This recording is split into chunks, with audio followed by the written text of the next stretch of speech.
I'm Vinyl Scratch, aka DJ Pony, and you're listening to a disclaimer.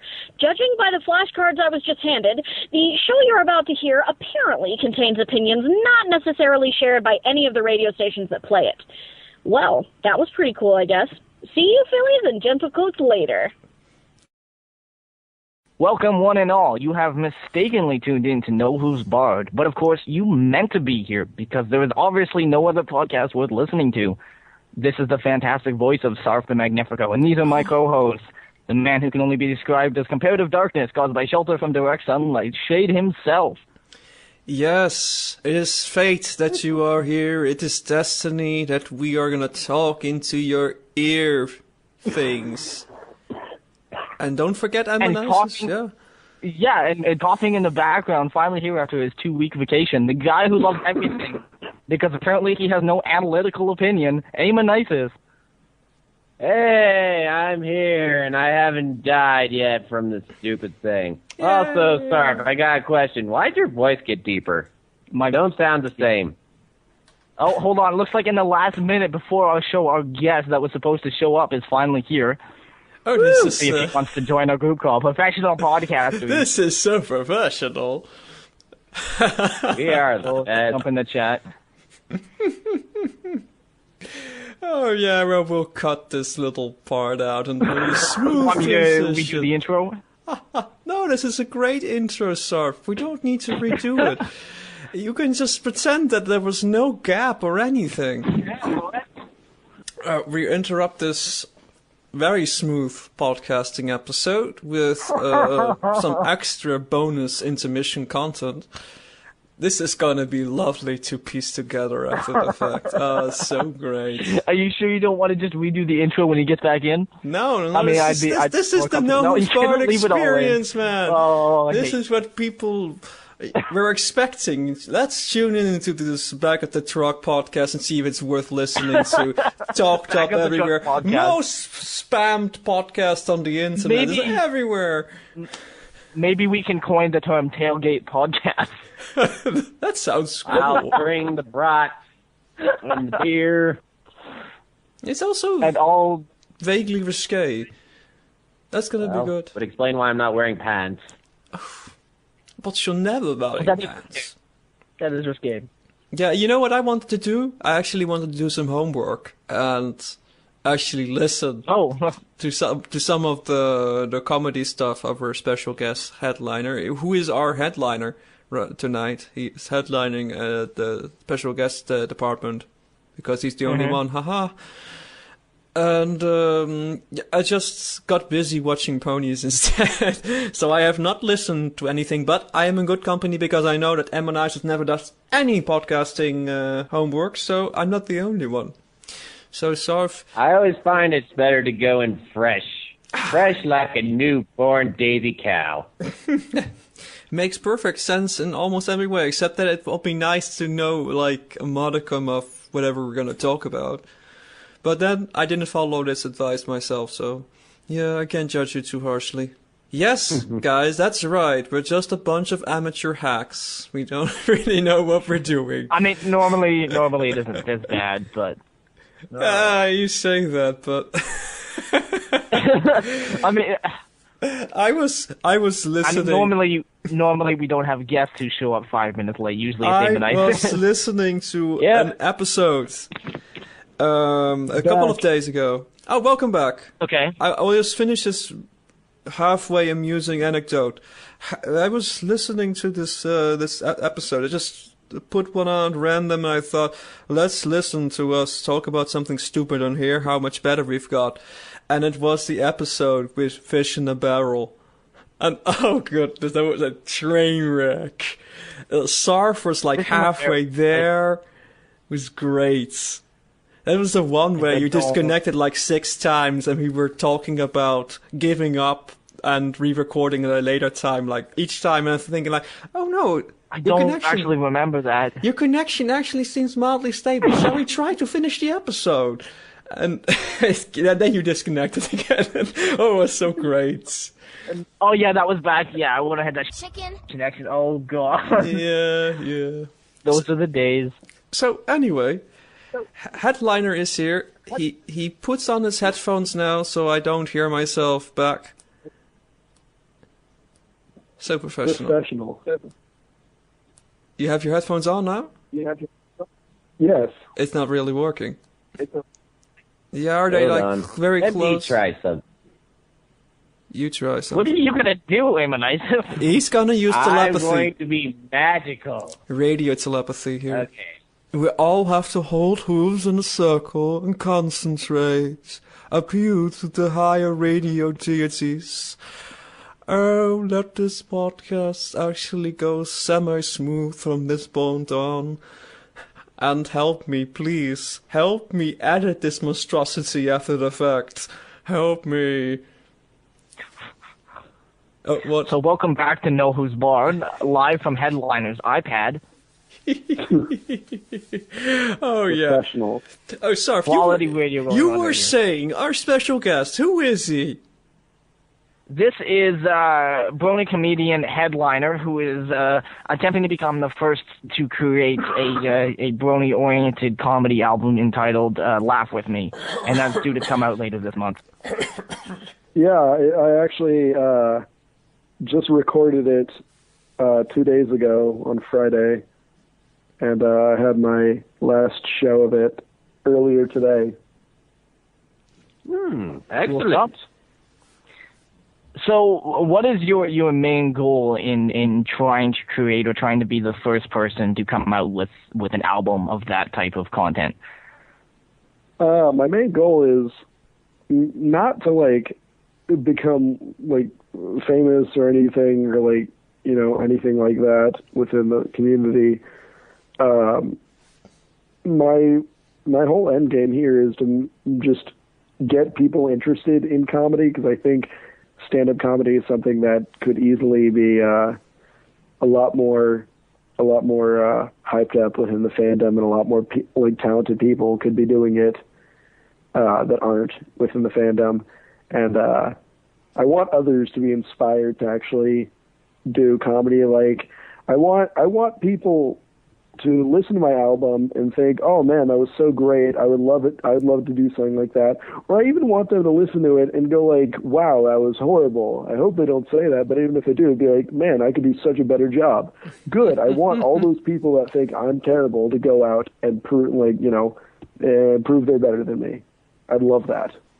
And there are some legitimately funny people out there who may not have thought about the accessibility of the medium, or they're just restricting themselves to writing stuff, and it could be experienced in full audio powers, and then, yay.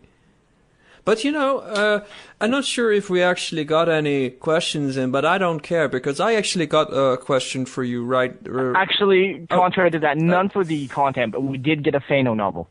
Okay, a Fano novel. Oh, sweet, a Fano novel. Later on this episode, we'll tackle another Fano email. Stay tuned. But first, this random question. I have a big interest in stand-up comedy, and Me too. I do some comedy sketches myself. But Awesome. nothing, anything publishable or anything like that. But it's just something I'm into. The integral question that always comes to mind when I'm thinking about how do people do this? Okay, I want to know about your creative process. How do you construct a funny? How do you do that? Well, I do stand-up comedy in more traditional settings besides just the Brony fandom. So I do have experience with writing jokes and that kind of thing outside of it. But a lot of times, especially with the Brony humor, a lot of it's just observational. So it's just, that was something funny I noticed from the show, or this was something funny I noticed in the fandom. I'm going to write a joke about it. Or it's, I had a funny experience, I need to remember this, and so I'll write it down immediately. I usually keep my phone with me, and so if something happens to me that I possibly think I can get some kind of joke or story out of that, I will immediately write down everything that happened to my phone, just because that's a good way for me to do it. But there are sorts of different types of methods. Yeah, although excellent. I think yours is the common one. I think is an interpretive thing, the way you interpret reality, and then like I'm walking the street sometimes, and I see something mildly amusing, and then think to myself, this would be so funny if a kumquat just came out instead of a cucumber, because that would just be gold. And I think it's one of those jobs that you're on all the time, unless you have like this dreadful day job that completely drains all your spirit. But I hope you don't. Oh, I do. Oh, I'm sorry. Pretty awful. I'm sorry, I didn't mean to bring that up live on there, but... that invigorates his comedy spirits. He has to suffer for his art. Yeah, basically. Yeah, do you try extra to compensate? Do you try make it that much more important to be creative? Because you have a life training, terrible crap job. No, my job's actually pretty okay. Okay. It's a bartending job.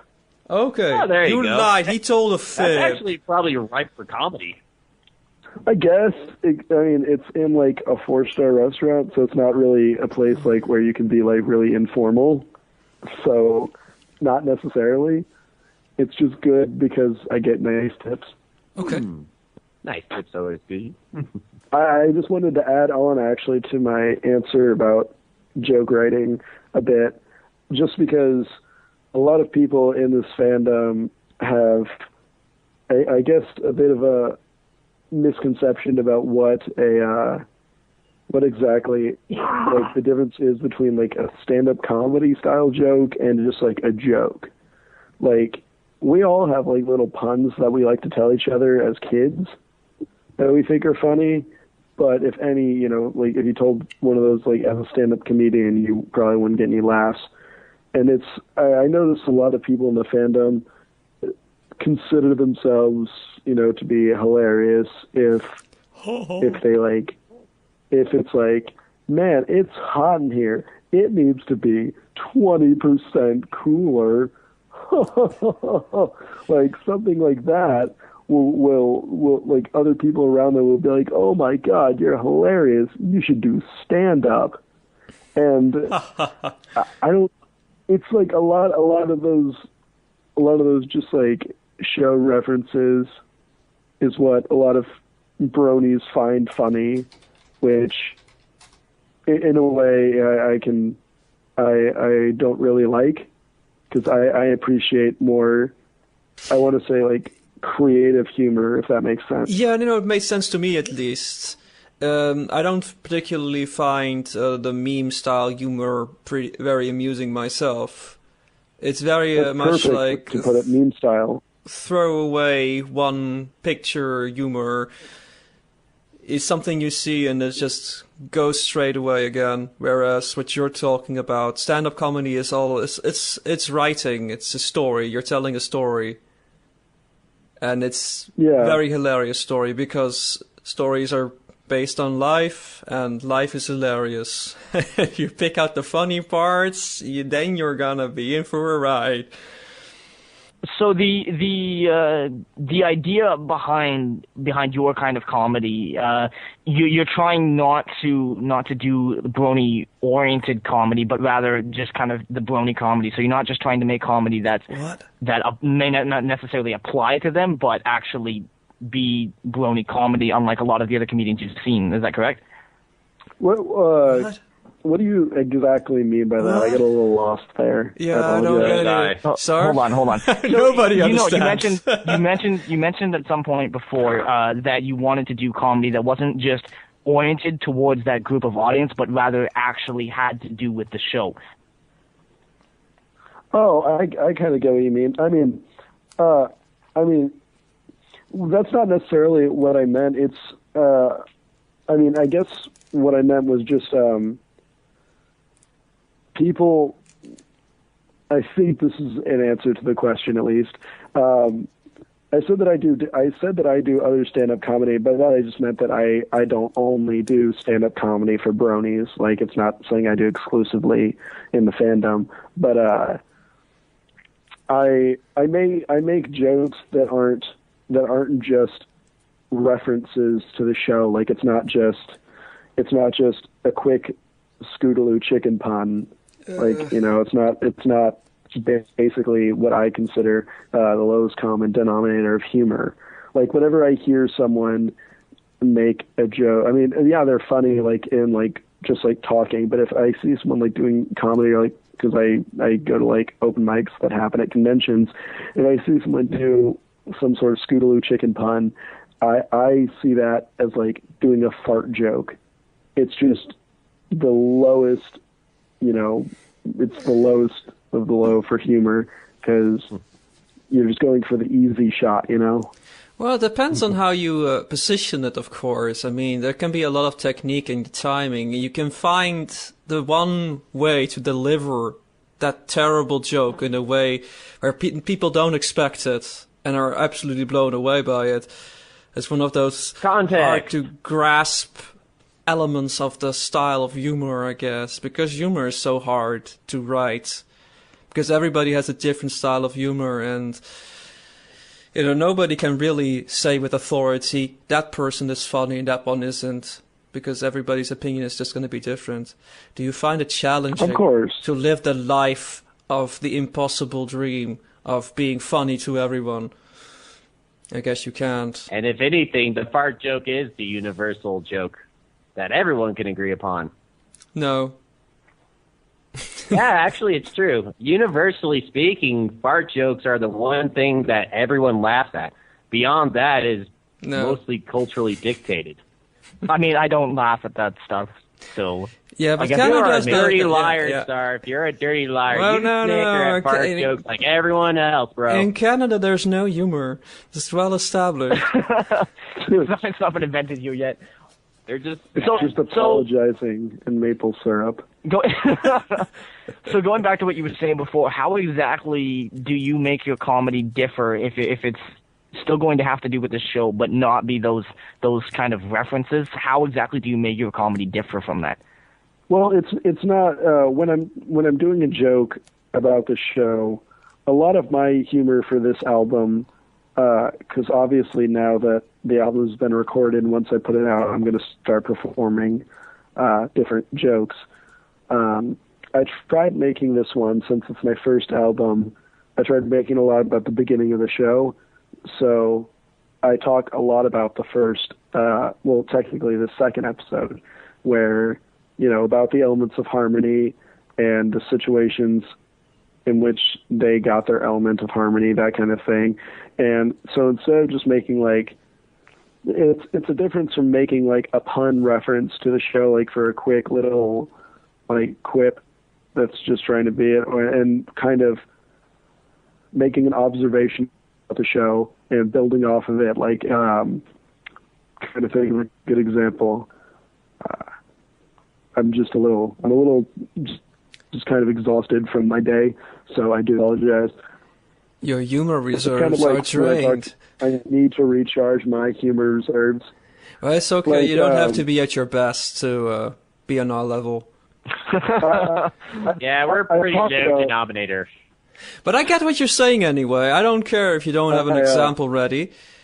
Because the show itself has a style of humor. I mean, multiple styles. We have the pinky throwaway gag. And we have the humor that's more intrinsically built into the show, where... Pinky comes in and says the wacky stuff, and Discord does the wacky stuff, keeping with character. But usually when Rarity says something funny, it's funny because she says it. Like when Rarity makes fun of some pony for being a drama horse, it's funny because, Rarity says it, you know. And that's a different style of humor. And I kind of get what you're saying anyway. But you do keep within the pony topic as well. I mean, you're making horse jokes. Is that what you're doing? Yeah. That will look good on your resume. I make horse jokes. Yeah. What were you saying? The thing I actually find pretty cool is someone from a local newspaper actually came to my show on Friday, the one we were recording, and after it, he introduced himself to me, and he was like, "I've never seen the show, but you really explained it well, and you made a good connection where I understood about 95% of it." That's pretty impressive. He had never seen the show, like seen an episode of it. That's pretty awesome. Yeah, I was like, oh shit, that's cool. That's really cool, dude. Hey, I got a question for you, Mr. Headliner. Who are some of your main comedic influences? Oh, I love that question. Okay. The list, by the way, keeps on growing because I am a fairly amateur comedian. I'm nowhere skilled. I'm not someone who would ever claim to be like a veteran comedian. So it's just something I love doing, and it is something I hope to become a veteran of one day. But my influences include John Mulaney. He's hilarious. Louis C.K., Patton Oswalt, Kyle Kinane, just to name a few. Bo Burnham is pretty great. I love that guy. I do too. Yeah, I saw him live a few months ago. It's pretty cool. That's totally awesome, man. That's totally awesome. I also, and I know Patton Oswalt, but Louis C.K. is probably one of my favorite comedians that are still out there today. He's hilarious. He just has a very natural feel to him. Kind of not exactly like George Carlin, but it's got kind of a similar vibe to him, if you know what I mean. Yeah, I do. Well, I would say that George Carlin is a bit less personable, if that's an okay comparison. Because usually George Carlin makes sense. George Carlin usually totally goes fair. very sociopolitical. Let me just make fun of this thing in society, like death. Just talk about death for 15 minutes and religion. He likes that. It's not for the faint of heart. But I like all styles of comedy. I'm totally fine with it. I even like comedy presented by people who have opinions I absolutely don't agree with. If they do it, they present their arguments in a funny enough manner. I don't care that I don't agree with it, so long as it's hilarious. I think that says something about their skill as a comedian in itself, if you don't even have to agree with what they're saying, and it's like it can completely contrast to your own opinions, and you can still find it amusing. And mysteriously enough, comedians are probably among the most likely people to actually change people's minds. It's laughter. Laughter opens people up, puts them outside of the closed mode, and they will perhaps see like, oh hey, he has a point. It's hilarious, and he made fart jokes, but there's a point in there. Yeah. So going back to you, Headliner, have you ever done, actual like Brony conventions alongside other comedians? Oh dear. Like other Brony comedians? Yeah. Yes, I have. At Fiesta Equestria, at every Brony convention I've been to now, I've performed at, by the way. At Fiesta Equestria, which was my first time performing, I did an open mic there, and a bunch of people went up. It was pretty cool to see some people go up and just share stories. That one wasn't too heavy on the comedian side, though, with other people. But at at Night Nights Dallas, I went up with one guy who he called himself a Brony comedian, but he only had like 2.5 jokes that were Brony related. He did a lot of nerd jokes, like, topics of like Star Wars and like things like that. Oh my God. And video games, but only like 2.5 of them were about ponies. I say 2.5 because like one of them could have been about like anything else, and he just kind of threw ponies into it. And then this next story, I mean as little offense as I could possibly mean by sharing the story. Oh dear, here it comes. Here it comes, people. I went to BabsCon in April, just recently. That was a lot of fun. I got to perform an hour there, and then I got to perform. I was supposed to share a panel with another comedian. It was going to be an hour-long panel, and it was planning on like me doing 20 minutes, him doing 20 minutes, and then we do like something interactive with the audience for 20 minutes.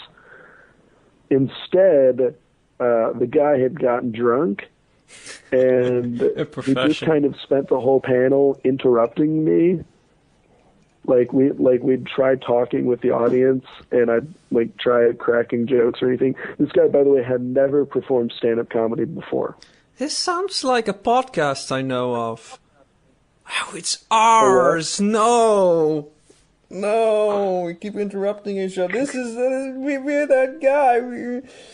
No, he would interrupt them a specific way though. He would always interrupt them with, "Oh, wait, I've got a funny story," and it was ironic because he didn't. This was legitimately one of his stories. So you're saying that he himself was the joke? Yes. It was, the whole panel was so terrible that it was cringeworthy, and my two friends that were there and I spent a good hour after that panel just laughing our asses off. Yeah, just stay tuned for our after show where we laugh at how crappy our episode was. And in this case, it's going to be a blast. 20 minutes of technical difficulties. How delightfully meta. Yeah. This is one of... But let me just swing this up into the positive side. Do you see any upcoming talents? Did you see any talent in the conventions you've attended? Upcoming comedians. I mean, not to sound like negative or rude, but I haven't, and that's not to say that it isn't there. I've looked up videos, and I've seen a few videos of people doing Brony stand-up comedy, and I haven't so far found anything that impressed me too much, but I still, that doesn't mean it's not good. It can't be worked on, because these jokes are very hard to polish because you don't really have any chance to ever really craft them, since you can't go to a traditional open mic and perform jokes, about My Little Pony. So, while I haven't seen anything that I'm impressed by in the community, which I really don't, I hate saying that because it makes me sound like I'm full of myself or something like that. No, I understand.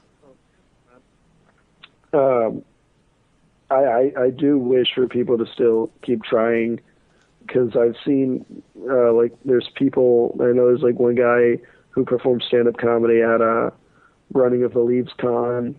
I wasn't able to go to that one, but I know he performed there. I'd like to meet him sometime, just because I just would like to meet all these people that are wanting to do stand-up comedy, just because it'd be fun to talk with them and try to, just talk for a bit, possibly come up with some greater Brony stand-up comedy coalition to take over the world. There we go. Yeah, I imagine take over the world, laughs. It can be challenging if you have a particular niche you want to perform to because, as you say, you have to practice and figure out in a natural, organic manner what sort of joke goes over and how to interact and get chemistry with the audience. And you can just go into your cabin and just sit there by yourself and hone your craft for a couple of years, like you would playing the guitar or something. You need to actually that's do it in front of people. I mean, that's the thing that I've enjoyed about these conventions is that, I mean, the album I'm releasing, Laugh With Me, that was an hour of my stand-up. And I think about 2 or 3 minutes of it is adult material that's put at the end of the CD. Like, I made sure all explicit content was separated. But it's like, I made sure, because in stand-up comedy, how I see it is like you create a new 5 minutes every month, and within a year, you've got, you know, an hour's worth of material. So for me to be able to do an hour of material and have only performed this material very limited amount of times, you know, people would be like, "Are you crazy? How do you know it's going to work?" And it's just because I've performed at Brony conventions. I've written a lot of material, seen what's worked, seen what hasn't worked, and I've kind of narrowed it down and I've polished it and put it down to the best hour. And from the reactions I got from the audience on Friday night, it went phenomenally. I couldn't have asked for a better audience and a better night. It seriously went incredibly, and I'm so looking forward to editing that album and putting it out for people. I'm just really excited for it myself. Oh, so you don't really have a preview on the internet yet? I was thinking... No, I don't even have a preview yet. We could pimp a nice little preview. Well, okay, you have a couple of more days. Tomorrow I'm editing and mixing this, so you'll finish up your album, engineer it, and upload a sample, and we'll link to it. You have a couple of, awesome, like 20 hours left. You'll manage. I can do that. Shit. So, yeah, that's the gist of it, huh? That's the gist of it, isn't it? That is the gist of it. Okay. Okay, well, how about we move along with our fantastic episode, and then, because as usual, we just remember like 20 minutes after discussing a topic, oh, that's what I needed to say, so we can get back into the topic near the end, right? I mean, remember all the things we forgot to say earlier. That's usually how we do it. We're professionals like that. Like the part about popping up a kumquat, and I forgot to say something about a gay strip club. See, exactly that. Hey now. Well, that's what I was thinking. I didn't say it because I didn't want to break the flow. So this is a collaboration we've got going on now, Emmo. We're collaborating. Cool. All right. Yeah. What does that mean? It means absolutely nothing, but it's okay. It sounds cool. All right. So do we get to hit Sarf yet? Yeah, we can always. Hit me with what? I don't know. What do you want to be hit with? He wants to be. He doesn't want to be hit. He wants to be hit on. Mm-hmm. Maybe a headliner. What do you want to hit Sarf with? I want to hit Sarf with a wet corn dog. Ew. Sounds good to me. Yeah, he's American. He's into that stuff. But the rest of us are cringing here. It's okay. You'll get used to their weird sensibilities. They're foreign. You must fear us. Foreign. Fear and hate us. It does. Alright, this is as good a place as any for me to mention that next week. Because you might be wondering, what's going on in Shay's life? Okay, let me tell you. Next week is my brother's wedding, and I'm going over to Dresden by train because they're getting married in Germany. So I have to go over there. And it's gonna be scary. Aww. You're awing, but That's so sweet. Let me just completely downplay this by telling you it is gonna be a hellish journey to get into Germany. Because the train cleaning people over here in the Netherlands are on strike. Do you know what that means? That surviving and making it all the way to Germany, where the trains will be clean, relatively speaking. Clean. As clean as trains can be, will be a hellish undertaking. It will be terrifying. It's a Aw, legitimate... so Shade's afraid of a little dirt and grime. A little Yeah, dirt. suck it up. Okay, It'll be like okay. camping A little indoors dirt. on a moving hot rock. It's a legitimate I don't think health you hazard. understand. It's an actual health hazard. It's a garbage dump. I kid you not, because they've been on strike not for 1 day, not for 1 hour, but for over a month.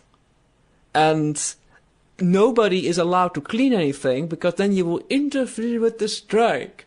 So it's a garbage dump. Every seat is covered with all sorts of crap. Everything is just garbage, empty cans, sandwiches, mold. There are all sorts of insects, worms, and rats on the trains. I'm not kidding. It's disgusting. It is absolutely disgusting. And do you want to go within Here's a few meters of the toilets? You will die instantly. I'm not even gonna think about those places. Here's what you're saying. Oh, look at me, I'm Shade. I can't take a little grime and dirt. And, ooh, bugs are icky and not full of protein at all. See, it's a free snack. Just pick them up and eat them. Oh my god. That's what you do over in Europe, right? Or am I thinking of other places? You're thinking of America, I think. Yeah, you're oh. You're like that. I mean, you willingly eat a corn dog. I mean, no wonder Corn dogs are delicious. No wonder insects seem appealing after eating a corn dog. See? To be fair, insects are far healthier than corn dogs. That's very true. But be it as it may, over here... To be fair, corn dogs taste a lot better than bugs. Debatable. That's also true. Yeah, that is Debatable. debate. There might be more protein in insects. Well, that's true. That is also true. Yeah. Fascinating. We're so educational. Just as much real meat. See, you're thinking I was going to discuss the wedding stuff and the soiree and all that stuff. No. We were actually trying to transition towards educating you about eating insects. But I'm a vegetarian. I don't eat insects. So the question I have to ask with this state that the train system is in, are the trains still running or have they stopped them entirely? Some of them are being forced to retire because otherwise they might the train company might get sued for, you know, not not restraining the trains that are allowed to be ran on themselves without any sort of power because of just the mice or something carrying them. I don't know. And they can have like the hamster wheels inside. So the trains that are running are the clean ones. Free corn dog meat. And there might even be corn dogs inside. You might want to try that out. You know, if Emma would come over and eat the corn dogs out of the train that are half mold covered and infested. It's only a week old. Of course I would. I'd Only a love couple to eat maggots. corn dogs in their natural habitat. You'll get arrested for interfering with the strike. I'm pretty sure moldy, maggoty... Hold on a second. You're finding the right verb for this? Waiting for my brother to leave the apartment. You know, a moldy, week-old, maggot-filled corn dog. That's a European delicacy, right? Right? That's a delicacy everywhere. Again. Yeah, see? Outside of the United States, people don't eat that crap. Sorry. Well, maybe I have far better culinary taste than my American brethren. It's always a possibility. Believe, Ebo. Just believe. And let us none of us mention the fact that Headliner's connection just hiccuped because we are supposed to put up the facade of a smoothly running podcast. So let's just keep talking. Is the perfect opportunity to ask Amonitis how he enjoyed the season 4 finale. He liked it. Okay. He likes it. I'm ready for this. Of course I liked it. Awesome. I especially love the second part with the huge Dragon Ball Z vibe. That was amazing. That's what everybody is saying too. That's. Yeah, and you see why they are saying it because it's totally there. Hey, I was watching a couple of Pony Sods just now, just to fill the space waiting for our fantastic show. And again, it struck me how great they are about continuity in this season, how well it's just set up. You know, the first two-parter, the final two-parter, and how it's all, you know, strung together. I was watching episode 11, and Fluttershy goes to see the Breezies, and later on the Breezies, and then we have Maud Pie in episode 12 making her appearance in the photo over in Pinky Pride, and why it's so natural is because they're building on existing natural construction that all fit within the characters, so none of it is forced, because it stands to reason that Fluttershy goes to look at some critters, and yet it's so convenient for the episode, because if Fluttershy was there, the entire Discord problem wouldn't be a problem, because Fluttershy would be there. So it just fits together, and it's just a great season all around. I mean, there were some hits and misses, of course, and you can't like every episode, but unless you're me. Yeah, but yeah, that's just a fact. Yeah, yeah, but you'll eat corn dogs, so you know. Oh, so that delegitimizes me. Yes, completely. I see what you're going for. Yes, I'm glad you see it because I see it. Oh yeah, but I figured you'd like the episode. You're okay otherwise, besides being sick? Doing okay? Yeah, last week's been a bit of a downer, but this new week promises to be much better. So, There you go. Yeah, I was hoping you would bounce back as you usually do. So, I'm glad you're optimistic enough. I'm on the starting part of bouncing back. I'm feeling better than the last couple days, but I still feel pretty bad. So you're sort of crouched like Luigi and Mario Brothers 2, where you're waiting for the power up, and you start blinking, then you can jump twice as high. That's right. You right?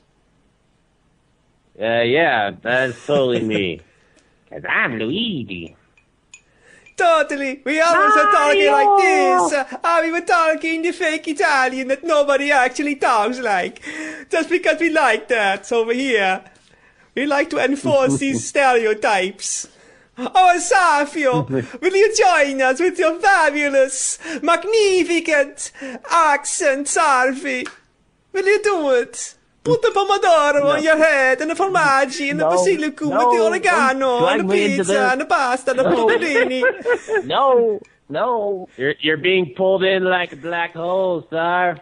You gotta give in to the Italian stereotypes, bro. Come on. Or you can be the... You can be the Italian that moved to Chicago. Those are the best. Oh, Italian-American accent, I swear, those are the best. Especially, I love all those bad gangster stereotypes from the media. Oh, one of my favorite lines from The Sopranos is in the final season where Tony is seeing a psychiatrist, and he just says, "I'm back, my best friend, Puss." Just cracks me up thinking about it. Oh God. Oh yeah. Okay, I'm having my moment here. I'm laughing. You guys are gonna go. Oh shit. So we got some viewer emails, didn't we? Did we? Yeah. Or should I say a Fano novel? Oh, this is also an actual good point. While we're talking about letters, you can write letters. You can even write them to our fabulous new email address, which is nhb@nohoovesbarred.net. You hear that right. nohoovesbarred.net. nohoovesbarred.net. Because then, all of us will get your email. So you can also send it to the old address, but Sarf will have to read it to us. You have to link us to it. Which is nohoovesbarred@gmail.com. Yeah. So if you're challenged by the idea of writing to another address, you can write to the old one. It's okay. We'll figure it out. We'll manage. I'm sure we'll manage. And actually, when we're doing a live show, we are checking IRC every once in a while. So if you want to raise a topic or ask a question live, we might get to it at the butt end, the sandwich end of the episode, and then and that was. And it. hey, where's our website again? NoHoovesBarred.net. NoHoovesBarred.net. You heard that right? That fancy address. Yeah, they call that a domain name. Yeah, it's this new technology. Domain name? Yeah. Oh, yeah. he made a pun. Did you see that? Wow. That's amazing. I made a pun? Yeah, a domain. A main. As in pony hair. Oh. The main. I didn't even realize I did that. Oh, but I spotted it anyway that you did it. Giving him more credit than he really is trying for. Whoa. Those are the unintended humor is the best. Just like the first few seasons of Power Rangers. That's hilarious. You can also follow us on our Twitter at No Hooves Barred. Yeah, you can. Mm-hmm. You don't have to, but you can. Any other places? There is SoundCloud. That's SoundCloud.com. There's also SoundCloud.com/NoHoovesBarred or YouTube.com/user/NoHoovesBarred. You can find our episodes on either one, including the Brony TV special we did. That is also uploaded if you wanted to check that one out. You can also randomly Google us and see what you'll find. You'll also find some terrible stuff. If you see something pop up that's got like Pregnant Stallion Radio, if you start running into that, then you've gone too far. You've gone too far back, man. Turn around. You've gone way too far. Yeah, after all, we have 33 episodes at this point of the No Hooves Barred, and I can't imagine you wanting to digest more than 33 episodes of a podcast. I mean, 33 is a lot. Yeah, for our show, it's a lot. Usually we change name around this point. We all abandon everything. What are you trying to say? It is time. Maybe we should be No Hooves Barred Season 2. I was thinking maybe my domain name registration was a little bit early. Because now we'll change name and become the Horse Pony Magazine Online with an exclamation point. We'll just go with the Season 2. Okay, yeah, there we go. That's better, yeah. Yeah, Season 2. We'll just put everything in a DNS like s2.nohoovesbarred.net. And on our for our season finale, Amonisis is going to get wings. Oh no! Oh my god! Spoiler alert! Thank you, M.A. Larson! Woo! Will you get like flower tattoos on your legs?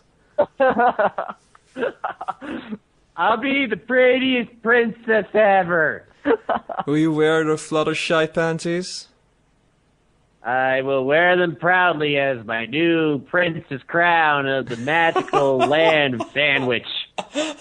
Ruining your domain of the tiny padded cell in there. No. Technically, I would be a queen, but I'll change my first name to Princess so I can be Princess Amonisis. Because every pony wants to be a princess. Exactly.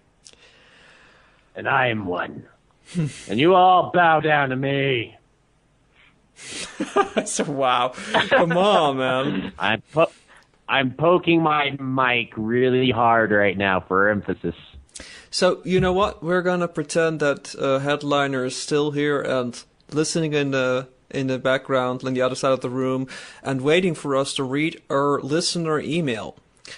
So, how about one of us takes care of this, or we headline it?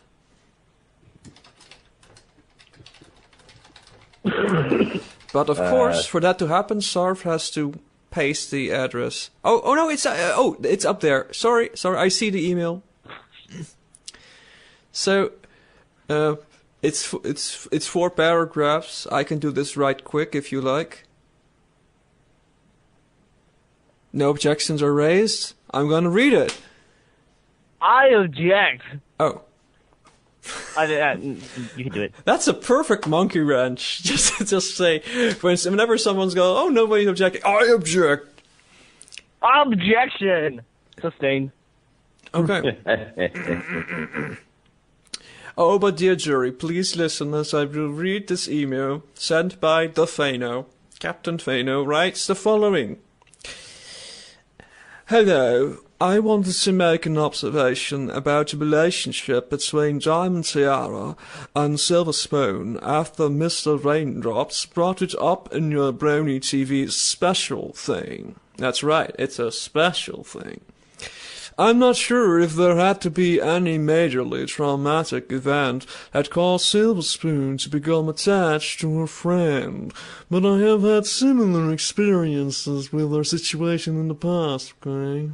Just to, hold on a second, just to kind of have a flashback in our Brony TV special, previously. And previously on No Hooves Barred, Bleeding Raindrops was talking about what he would like to see in the next season, and he kind of wanted to see some Silver Spoon, some characterization between the two of them, and Silver Spoon actually being more than just, that kind of sidekick character. Oh, yeah, okay. Yeah, he speculated that she either owes a debt to Diamond Tiara for being strangely kind to her, and all of us sort of went like, well, I guess she's sort of peer pressured into that role of status association because she's the popular girl, so she puts up with her, basically. Maybe. That was our Or maybe she's actually calling the shots and she's the... Chicken. Oh, I shouldn't have said that. But you said it anyway. It's okay. She's the chicken. We'll So censor she's it. the underground leader. Yeah. So we've all had the perspective where we see Silver Spoon really not actually liking Diamond Tiara. So it makes sense that we want to see that episode. But I continue the email. So he's had experiences that are similar. In middle school, and a little earlier, I had what I called a friend at the time who was really more of a bully. Someone I hung out in the lunchroom with, and was often seen with outside of school, and to whom I submitted to confidence-draining mental and later physical abuses. I hope Silver Spoon isn't at that stage yet, or can get out of the trap before she gets caught by Broken Seat Days. You sound like you smoked about 300 cigarettes before. Remember, children, do not smoke. It will damage your lungs and you'll sound like you are breathing static. So why stick around? Why put up with all the crap? I think we are/were too afraid to say anything. In my case, I've only ever had one other friend before this when I was 7 or so, and it was the same thing. I only got out of that because he moved away. He moved away. Yes, that's what I said.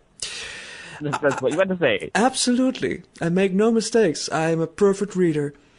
I didn't know any better about what a friend really was, and at first it isn't really obvious, or it might start out innocent enough and turn sour later. So after a few years of associating with these people, we start to be resigned to our fate and our role as the... redacted, if you pardon my Klingon.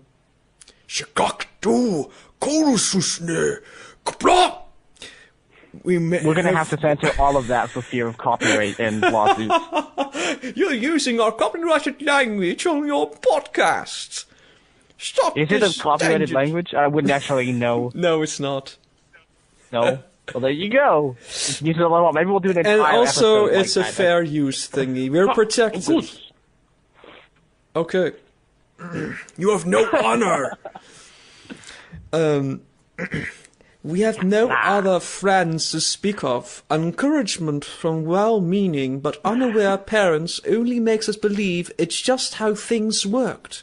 It takes a lot of courage for us more shy types to tell someone you have been trying to impress or win praise from for years to go buck off, especially when you are just a kid. I hope Silver Spoon won't have to act out and do something stupid before the problem finally comes to light. But after that, we find much more awesome friends who are worth keeping around. Like us, No Hooves Barred, we are your friends. Best friends. This ties in really nicely with my comedy questions. Oh, this is unfortunate. Well, headliner's still in the corner on the other side of the room, waiting, listening, okay. We'll just continue undaunted. Because this very same person contacted me in recent years to apologize. It was very nice. I got a hug. Was it a virtual hug? Were you contaminated? Did you get tested afterwards? Anyway, it seems he dabbled in a little stand-up comedy for a while since. I listened to a few recordings of shows he's done, and they are quite painful. Hardly anyone laughed, but at one point he invited a member of the audience on stage to read one of his jokes, and he got a positive response. From what I could hear, I don't think there was a huge difference in the way the joke was delivered, but the end result was very obviously more successful. Even the audience member himself chuckled as he read it. So my question is, what kind of subtle mannerisms and such are critical to getting a laugh? Are there certain types of jokes that work for better personalities? Should some artists consider sitting at a writing desk rather than standing at a microphone? Yes. One more little question I've puzzled over recently. When a joke falls flat in private quarters, is the joke teller at fault for coming up with something too obscure? Or is it the audience for not catching on quick enough? Or both? Thanks, Fano. So, Emma, since you are the most involved, aside from headliner who is currently stuffing his face with cupcakes, why don't you go first and answer the matter of comedy mannerisms and timing and how one does the funny and whatnot. All right.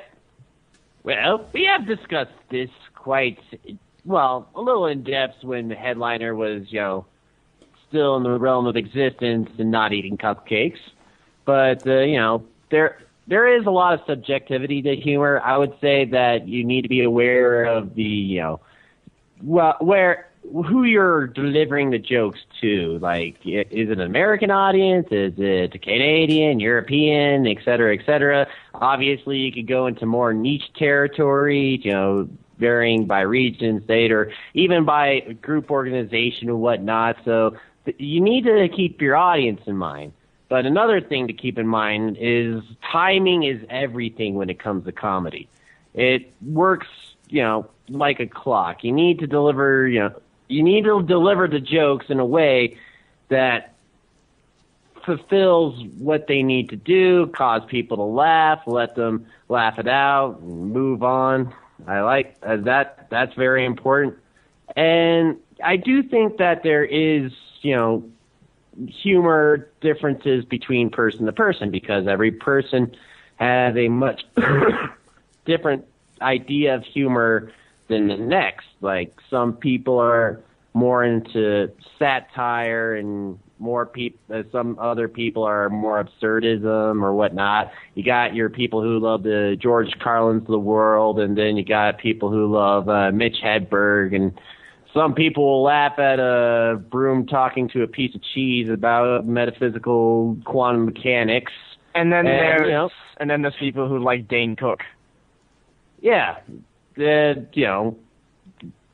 People like things. People like things. Can we agree on that? I don't people have a like proper things. response to that. People like things. You know who Dane Cook is, though, right? Yes, I do. Okay. I don't quite care for him. I thought you were. Dane Cook is a comedian who's known for being very, very blunt and extremely offensive.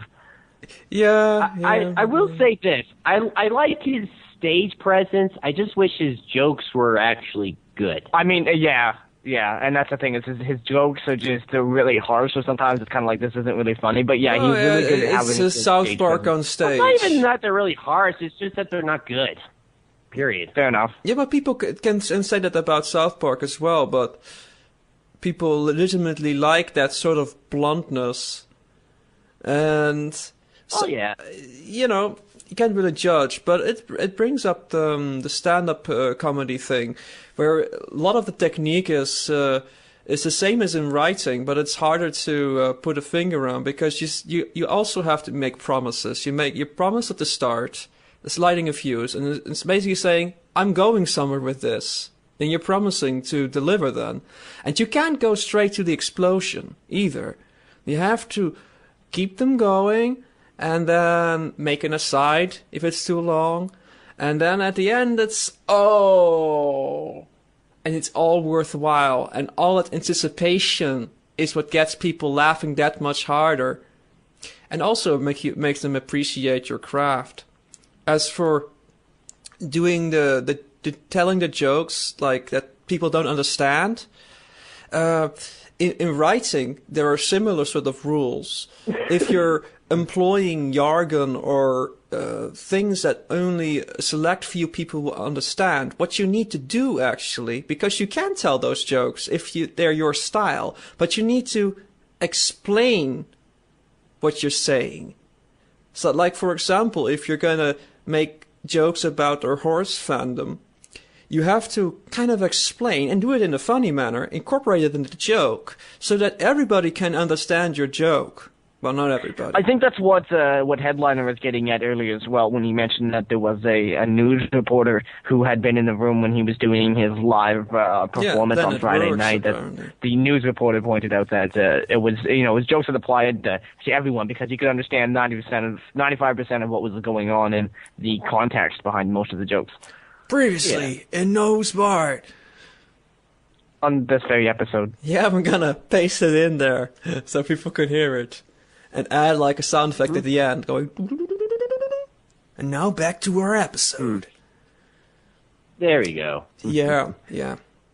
So that's... I do have one more thing to say. Sorry for interrupting. That's okay. I was just thinking about when you brought up South Park. I think one of the reasons why their comedy is still, pretty, I think it's pretty good comedy. I don't watch it as much as I used to, but I do admit that they get a chuckle out of me when I do watch them, is that they're completely unapologetic. They do what they want, and there is just sort of a je ne sais quoi about that kind of stuff. I actually saw a bit of a documentary on the two creators, Matt Stone and I think Trey Parker.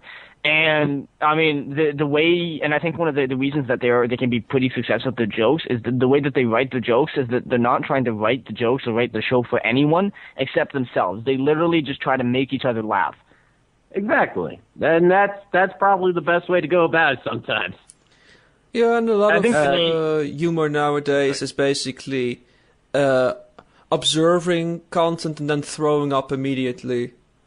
And then you have that throw up. I think it was Charles Bukowski in a poem. I actually have the book somewhere around here from Love is a Dog from Hell, where he compared artists writing music to a person coming into the room and vomiting on the keyboard.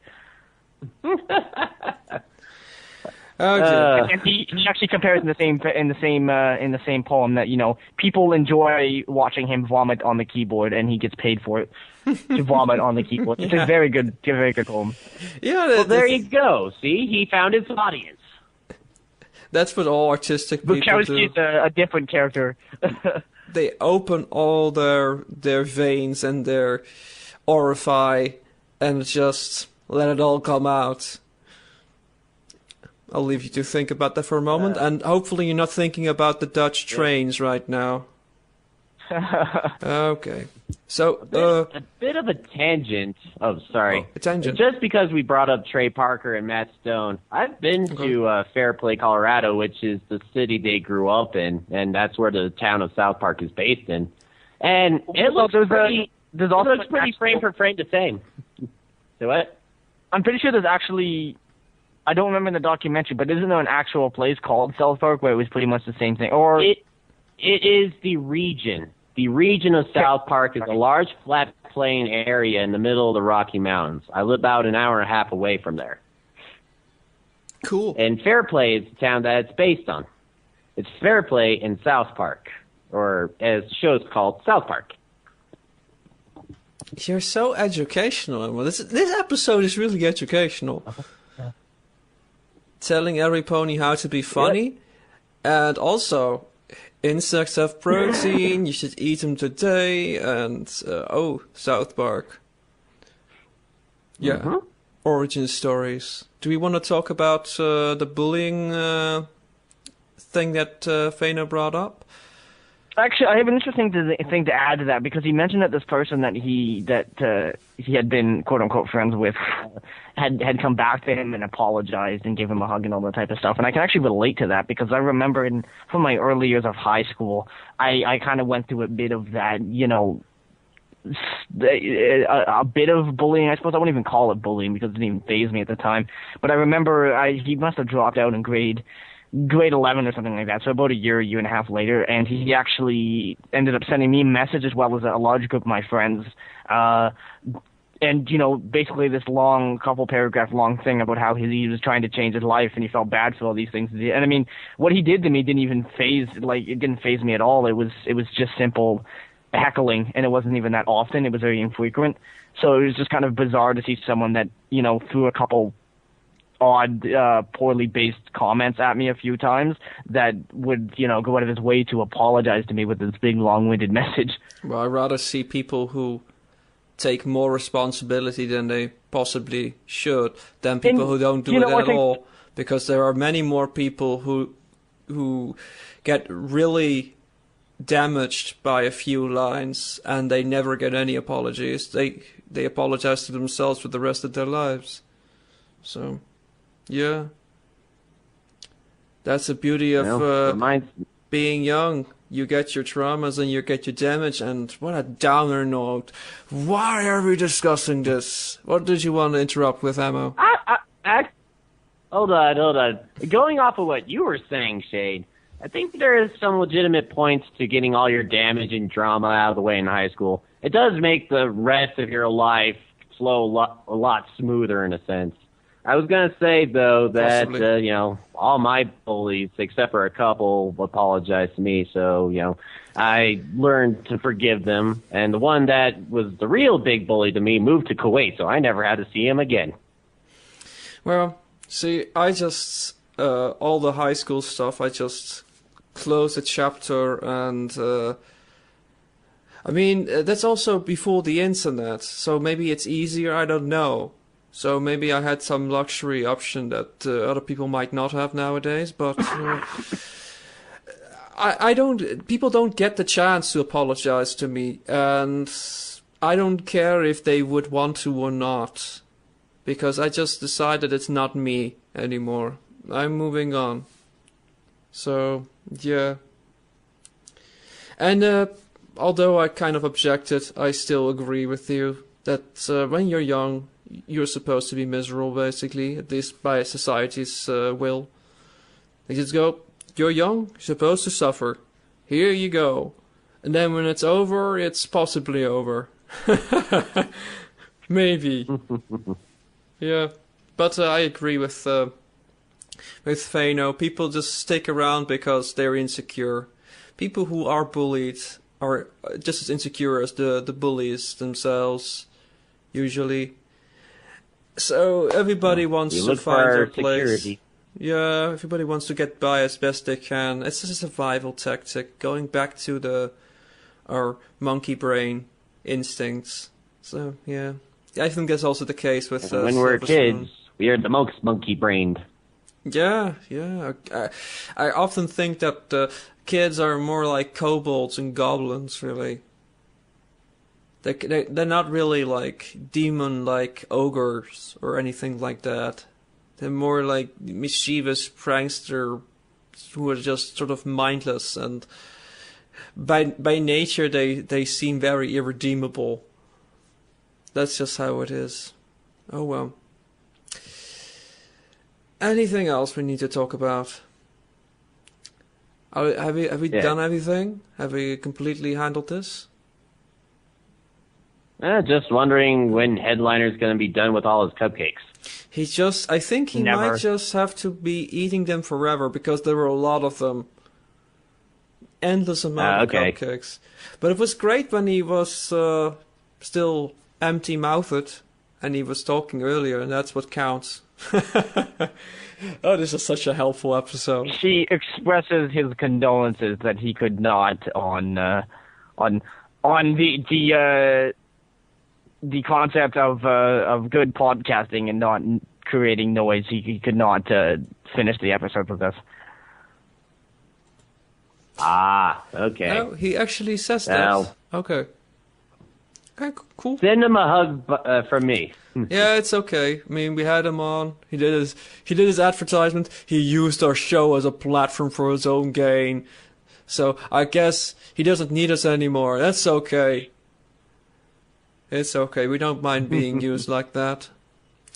So I guess we want to send an imploration to our audience to send forth topic suggestions and such. I know we already mentioned that, but it's an important thing to emphasize, I think, because I'm not sure what we're going to talk about next week. Did you want to talk about online friendships again, Sarv? That was an episode that we did a long time ago, and I think we were under a different name then. So definitely, I think it should be something that we should tackle again. Which one? Which name? The one was you just it? suggested. Oh, We should talk about the new episode. There wasn't one. Ah, no, my plan has been ruined. how are we going to survive the ponyless summer?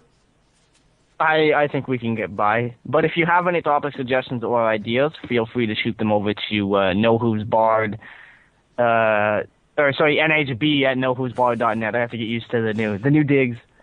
Yeah, I put in a catch-all, so if you make a typo, as long as you get the domain name right, I'll get it at least. And that's Yeah. something. Yeah, I just need to get Ammo's email address so I can add that so he gets every email sent to that address as well. Yeah. Okay. Yeah. So the episode you are currently listening to can be found at the following Brony radio stations through the week, starting with Alicorn Radio at alicornradio.com. Tuesdays at 11 p.m. EST, I think. We just changed the time on that one, so I'm not sure what that one was. I'm going to go with 11 p.m. EST. Why not? Yeah, EST. Why not? We can also be found on Hive Radio at hiveradio.net, Wednesdays at 3 p.m. EDT, Celestial Radio at celestialradio.com, Wednesdays at 7 p.m. EST, Philadelphia Radio at philadelphiaradio.net, Thursdays at 2 p.m. EST, Luna Radio at lunaloves.us, Thursday at 6 p.m. CST, and Sonic Radio Boom at sonicradioboom.com, Fridays at 6 p.m. GMT. And as of this week, actually, all of our Sunday streams at 10 p.m. EST every Sunday live will be on bronytv.net.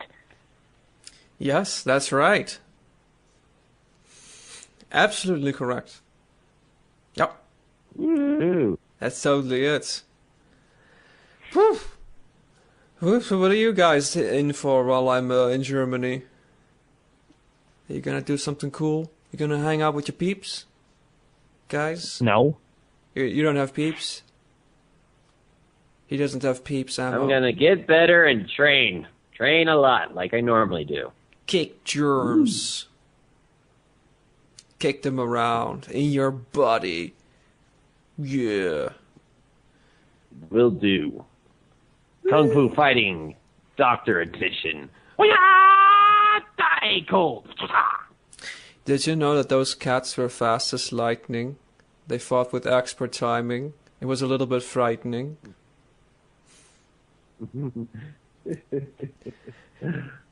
Yeah, we see we're not. Yeah, I was about to say we're not singing it, so we're not gonna get sued. It's okay. We're delivering it. Sorry, we're gonna get sued now. My bad. Yeah, it's okay. My bad. I don't care. Okay. We can handle it. So I guess that's all from us for tonight. And remember, you have to canter on with love and tolerance, and also cheese sandwiches with mustard, because they're good. And be funny. Yes, that's the one thing, the one moral of the episode. Be funny, otherwise you're not a worthwhile human being. That's just how it's gonna have to be. Right? No objections? Mm-hmm. No objections here. I'm waiting for Sarv to pipe up. No, I mean, objection!